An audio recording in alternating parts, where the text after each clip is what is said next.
ज्यादा सोचने वाले लोग के लिए एक रोचक कहानी। एक गांव में एक आदमी रहता था जो ताले तोड़ने के मामले में एक्सपर्ट था। यानी कि जहां कहीं भी ताले तोड़ने की बात आती थी या लॉक खोलने की बात आती थी तो उसका नाम सबसे पहले लिया जाता था। एक दिन कुछ समझदार लोगों ने उसकी परीक्षा लेनी चाहिए और उसको बता दिया गया कि आपको इस जगह पर इस तारीख को आना है और ताले को तोड़ना है। जब वह समय के अनुसार तय दिनांक को वहां पहुंच गया तो प्रतियोगिता के नियम समझा दिए गए उसे।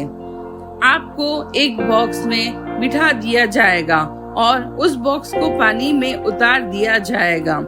आपको ताला खोलकर बाहर आना होगा। इस बीच आपको यह लगता है कि आपसे लॉक नहीं खुल रहा है तो आप इमरजेंसी बटन को दबा सकते हैं और ऊपर आ सकते हैं, लेकिन आप प्रतियोगिता में हार जाएंगे। उसने सभी नियमों की हाँ कर दी और पानी में चला गया। जैसे ही वह पानी में पहुंचा तो उसने जेब से एक तार निकाला और लॉक खोलने की कोशिश करने लगा।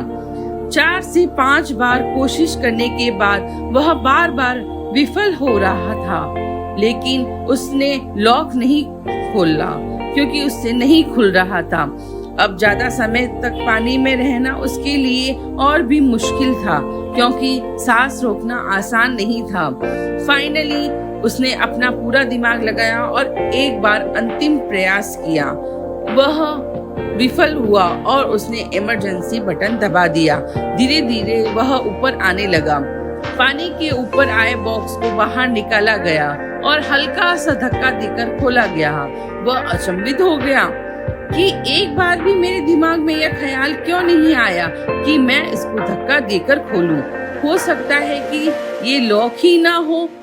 तो यही होता है दोस्तों, जब हम भी बहुत ज्यादा सोचने लगते हैं तो इसका खामियाजा हमें ही भुगतना पड़ता है। कभी कभी ना सोचने से भी जवाब मिल जाता है। इसलिए किसी ने सच ही कहा है, जो कुछ नहीं करते हैं वह कमाल करते हैं। जी हाँ दोस्तों, यह बात बिल्कुल सही है।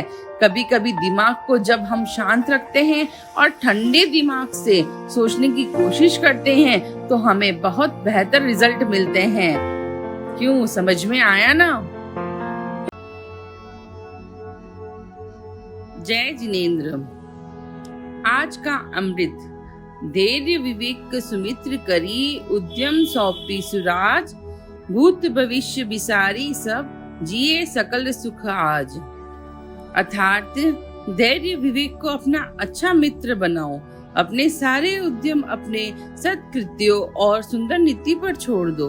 फिर भूत भविष्य की तमाम फिक्र छोड़कर अपने वर्तमान में जियो, क्योंकि यही सभी सुखों की जड़ी बूटी है।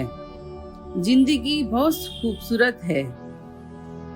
एक व्यक्ति ऑटो से रेलवे स्टेशन जा रहा था। ऑटो वाला बड़े आराम से अपने ऑटो को चला रहा था। एक कार अचानक ही पार्किंग से निकलकर रोड पर आ गई। ऑटो ड्राइवर ने तेजी से ब्रेक लगाया और कार ऑटो से टकराते टकराते बच गई। कार चालक आदमी गुस्से से ऑटो वालों को बहुत भला बुरा कहने लगा, जबकि गलती कार चालक की थी। ऑटो चालक एक सत्संगी यानी सकारात्मक विचार सुनने वाला था।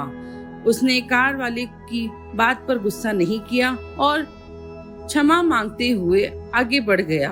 ऑटो में बैठे व्यक्ति को कार चलाने की हरकत पर गुस्सा आ रहा था और उसने ऑटो वाले से पूछा, तुमने उस कार वाले को बिना कुछ कहे ऐसे क्यों जाने दिया?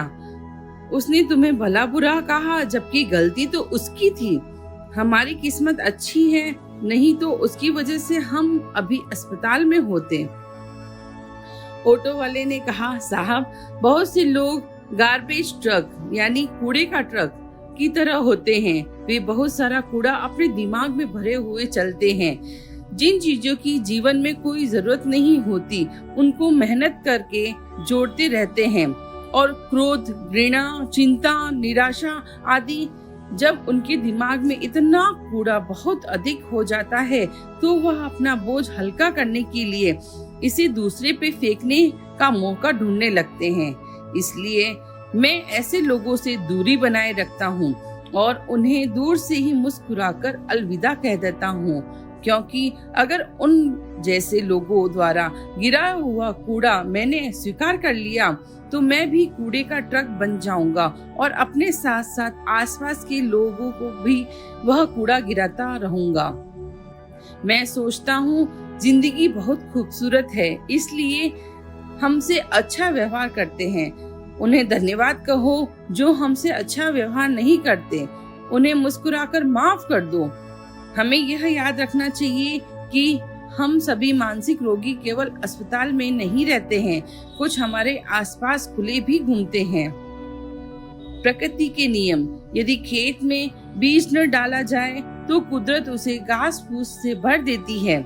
उसी तरह यदि दिमाग में सकारात्मक विचार न भरे जाए तो नकारात्मक विचार अपनी जगह बना लेते हैं। दूसरा नियम, जिसके पास जो होता है वह वही बांटता है। सुखी सुखी बांटता है, दुखी दुखी बांटता है, ज्ञानी ज्ञान बांटता है, भ्रमित भ्रम बांटता है और भयभीत भय बांटता है। जो खुद डरा हुआ है और वह दूसरों को भी डराता है। जो खुद दबा हुआ है वह दबाता है, चमका हुआ हमेशा चमकाता है। इसलिए हमेशा सकारात्मक सोच रखें। धन्यवाद। Okay, bye bye.